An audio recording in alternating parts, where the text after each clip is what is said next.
Bonsoir, bonjour à tout un chacun, chers téléspectateurs qui nous suivent de là où vous êtes. Je suis Tahir Chaba Abdelaziz, étudiant en troisième année de télécommunication. Je suis chargé de vous faire la présentation de notre thème d'aujourd'hui qui est les meilleures techniques de révision. Donc, en sachant que vous êtes des bons élèves et des élèves prochainement pour l'admission aux examens, j'espère pour vous vraiment que vous nous suivrez avec attention. Donc je le dis bien, je le répète, notre thème de ce soir c'est les meilleures façons de réviser, les meilleures techniques de révision.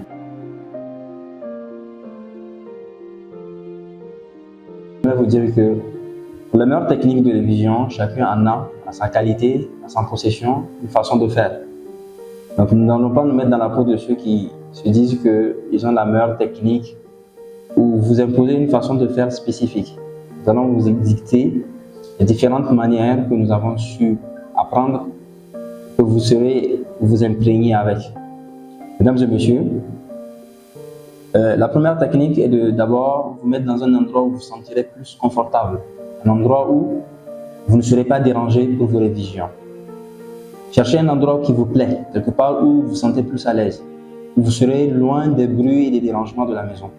Ça peut être un coin de votre chambre, ça peut être dans une bibliothèque ou dans un coin de café. Dans les conseils que je vous donnerai encore, c'est d'éviter surtout à utiliser les réseaux sociaux. Je ne vous dirai pas de ne pas utiliser l'Internet, parce que nous sommes dans un temps moderne. L'Internet est un moyen, un outil très spécial pour vos apprentissages. Étant un moyen, alors nous ne vous empêcherons pas de l'utiliser, mais d'éviter d'utiliser les réseaux sociaux. Parce qu'il vous faut un maximum de concentration. Prenez assez de temps pour vous placer dans un endroit où vous serez mieux, plus à l'aise. Et j'aimerais vous dire aussi qu'il faut choisir un endroit où vous pouvez vous sentir à l'aise à vous déplacer. Parce qu'il y a des gens, apparemment pour la révision, ils se sentent plus à l'aise à se déplacer. Le moment de bûching par exemple. Donc mesdames et messieurs, il y a aussi cette question de la science qui nous dit que on apprend mieux dans un endroit où on se sent plus à l'aise, confortable. Donc choisissez un endroit très confortable pour vos révisions. Je ne dis pas un endroit où c'est le silence total, mais quand même un endroit où vous vous sentez plus à l'aise, où il y a par exemple le bruit des oiseaux, etc., etc.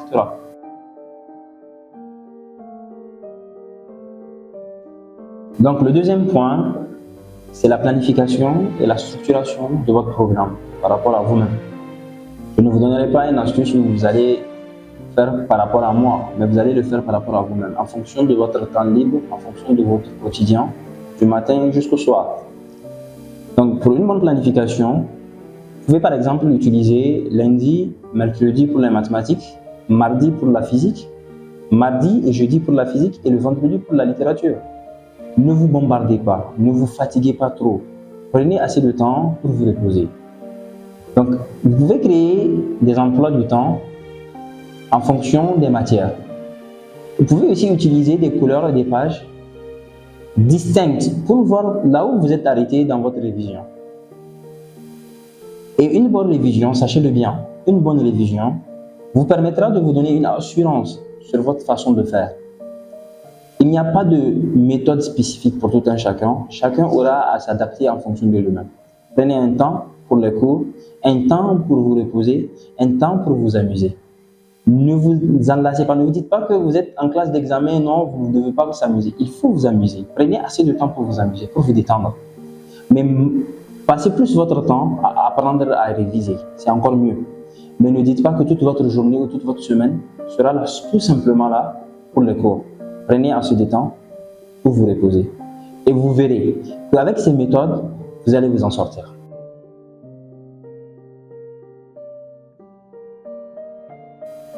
Le deuxième point, c'est de créer une planification plus ou moins exacte de ce que vous voulez faire de vos révisions. Le troisième point sera de comment organiser votre texte. Comment vous allez vous organiser à ce que ce texte que vous êtes en train de réviser soit assimilé, compris et appliqué lors des devoirs ou des examens. Vous allez devoir poser des questions. En posant des questions, par exemple, vous pouvez organiser votre texte Révisez les chapitres que vous voulez et posez des questions à quelqu'un qui en a une connaissance déjà basique. Quand je dis quelqu'un qui ne vous trouvera pas ridicule, par exemple un ami ou un camarade de classe, quelqu'un qui est déjà dans l'environnement de ce que vous êtes en train d'apprendre. Par exemple, vous pouvez prendre la biologie ou en SVT, pour nous, dans notre programme du Niger. En SVT, vous pouvez demander à votre camarade quelles sont les fonctions de la mitochondrie. C'est une manière de faire. Ou encore, vous pouvez utiliser des couleurs pour rendre plus attrayantes les textes que vous êtes en train de réviser, les points les plus essentiels. Et des fois, ça arrive que vous posez les questions, mais comment je peux le savoir? Qu'est-ce qui est plus important ou qu'est-ce qui n'est pas important? Et là, l'astuce, c'est quoi? Vous prenez les anciennes épreuves. Vous allez voir que les questions qui sont les plus posées seront les points les plus importants dans votre cours. Parce que nous apprenons tout dans le cours, mais ce n'est pas tout qu'on demandera le jour de l'examen ou du devoir. Enseignez ce que vous savez à quelqu'un qui n'a pas de connaissance en ce que vous apprenez. Et là, je dis bien, choisissez quelqu'un qui ne vous trouvera pas ridicule. Choisissez, par exemple, votre copine, qui aura plus de temps d'écoute et sera plus curieux à apprendre quelque chose de vous. Et quand je dis copine, ça marche dans les deux sens. Copine ou copain.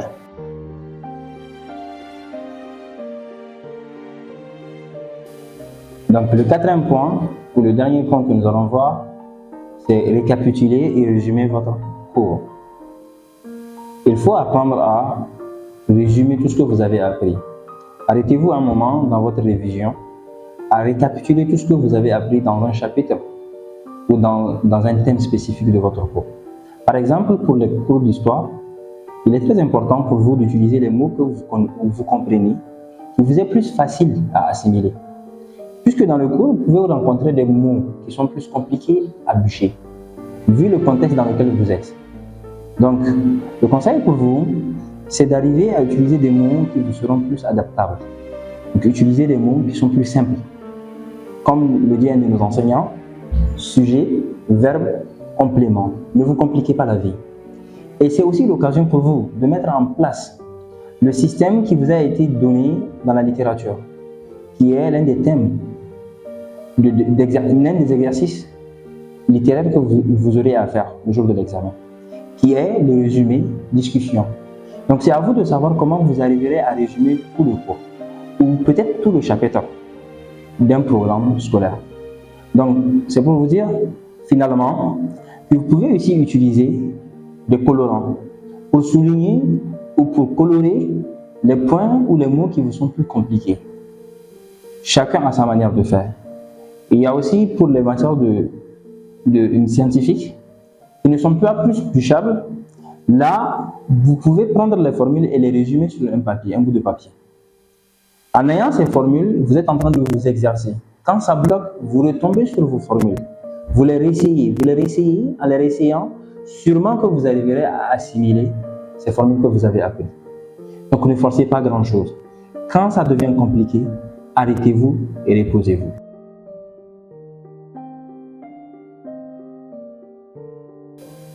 Comme nous sommes à la fin de notre présentation, j'aimerais vous dire que j'ai été vraiment ravi d'être avec vous, passer ce moment avec vous avec un air plus sérieux.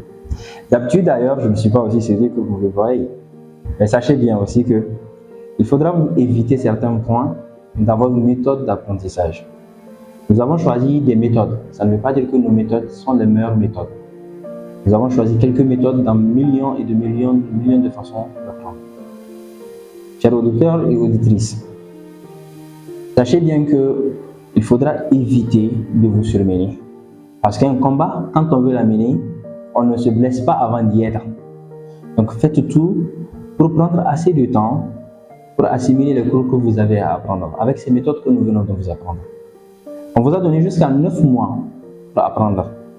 Alors, ne sautez pas du coq à l'âne ou ne faites pas comme on le dit chez nous. Je